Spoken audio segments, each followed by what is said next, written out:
Hello students, स्वागत है आप सभी का हमारे यूट्यूब चैनल पर जिसका नाम है सौरभ क्लासेस। आज मैं एमएस सेमेस्टर 3 के सब्जेक्ट कोड EC302 का प्रश्न पत्र लेकर उपस्थित हुआ हूँ इतिहास विषय से, जो वर्ष 2024 में संपादित हुए थे, जिनका सत्र 2021 और 23 है। इसमें आपको ये ध्यान देना होगा कि इसमें 3 सेक्शन है, ए, बी और सी। तो ए सेक्शन एंसेंट हिस्ट्री वालों के लिए ये तो ऑप्ट किया जाता है, बी सेक्शन मेडाइवल हिस्ट्री वालों के लिए और सी सेक्शन जो है वो आपको मॉडर्न हिस्ट्री वालों के लिए है। तो सबसे पहले हम देखते हैं इसका ए सेक्शन, सेक्शन ए, जो कि 2 खंडों में बटा हुआ है, ग्रुप ए और ग्रुप बी में। इसमें पहला जो है वो अति संक्षिप्त उत्तर देने के लिए है, जिसमें पहला प्रश्न है, किस वेद में सभा एवं समिति को प्रजापति की 2 पुत्रियां कहा गया है? दूसरा है, इंडिका पुस्तक के लेखक कौन है? तीसरा है, चोल वंश के ग्राम प्रशासन के बारे में किस शिलालेख से विस्तृत जानकारी मिलती है? और चौथा है, चीनी यात्री फाहियान किस गुप्त राजा के शासनकाल में भारत आया?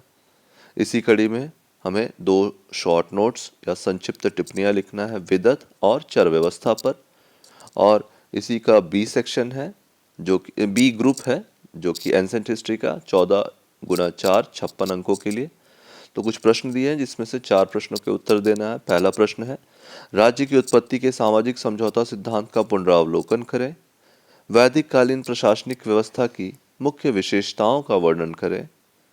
अगला है, मौर्य साम्राज्य की केंद्रीय प्रशासनिक व्यवस्था का वर्णन करें। अगला है, लिच्छवी गणराज्य की शासन व्यवस्था की विवेचना करें। इसका अगला प्रश्न है, दक्षिण भारत के चोल शासकों की प्रशासनिक व्यवस्था की विवेचना करें।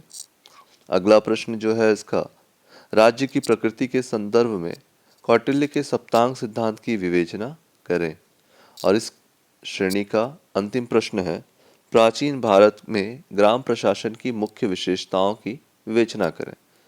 अब हम आगे बढ़ते हैं सेक्शन बी, जो कि मध्यकालीन भारत है, उसका ग्रुप ए। इसमें आपको शॉर्ट नोट्स लिखने हैं। मुंतखब उत तवारिख पुस्तक के लेखक कौन है? दूसरा है, दिल्ली सल्तनत में एकता प्रणाली की शुरुआत किसने की थी?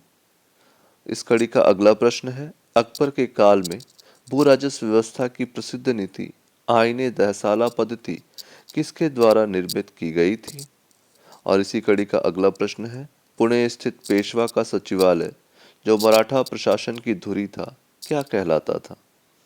इसके पश्चात 2 संक्षिप्त टिप्पणियां हैं 5-5 अंकों की, आयंगर व्यवस्था और चौथ एवं सरदेश मुखी।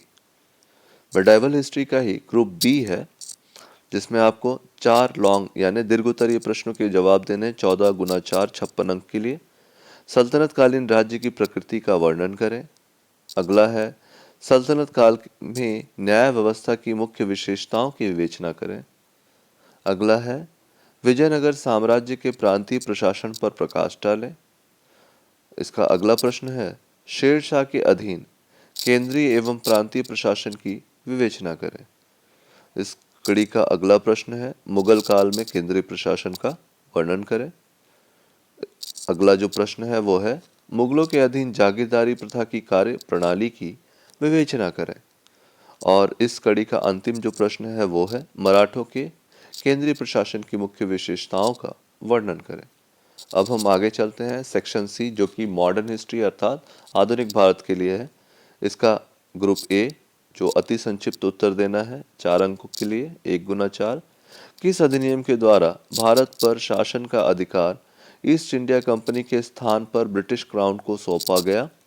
अगला है, किसी गवर्नर जनरल ने बंगाल में स्थायी बंदोबस्त को लागू किया? उसका अगला प्रश्न है, किस गवर्नर जनरल ने सहायक संधि प्रणाली का जन्मदाता माना जाता है? अगला प्रश्न, किस अधिनियम को मॉन्टेग्यू चेम्सफोर्ड सुधार के नाम से भी जाना जाता है? इसका जो दूसरा है वो है शॉर्ट नोट्स, जिसे संक्षिप्त टिप्पणियां कहते हैं, 5 गुना 2 5-5 अंकों के 2 प्रश्न है 10 अंक के लिए। पिट्स के इंडिया एक्ट के प्रावधान और कार्नवालिस कोड। और इस श्रेणी का जो अंतिम है, जो लॉन्ग में है, दीर्घोत्तरीय प्रश्न के लिए 14 गुना 4 कुल 56 अंकों के लिए। उसमें प्रश्न है, लॉर्ड क्लाइव द्वारा बंगाल में लगाए गए द्वैध शासन का वर्णन करें, इसके क्या दुष्परिणाम हुए। अगला है, बंगाल में लॉर्ड कॉर्नवालिस द्वारा लागू किए गए स्थायी बंदोबस्त का आलोचनात्मक मूल्यांकन करें। अगला प्रश्न है, ईस्ट इंडिया कंपनी के शासनकाल में भू राजस्व प्रशासन की विवेचना करें। अगला है, लॉर्ड रिपन द्वारा किए गए प्रशासकीय परिवर्तनों का आलोचनात्मक मूल्यांकन करें। अगला, देसी राज्यों के प्रति ब्रिटिश सरकार की नीति का वर्णन करें। अगला प्रश्न है, 1773 के रेगुलेटिंग एक्ट के प्रावधानों का आलोचनात्मक मूल्यांकन करें। और अंतिम प्रश्न है, 1935 के अधिनियम की मुख्य विशेषताओं की विवेचना करें। तो आज के लिए बस इतना ही। धन्यवाद।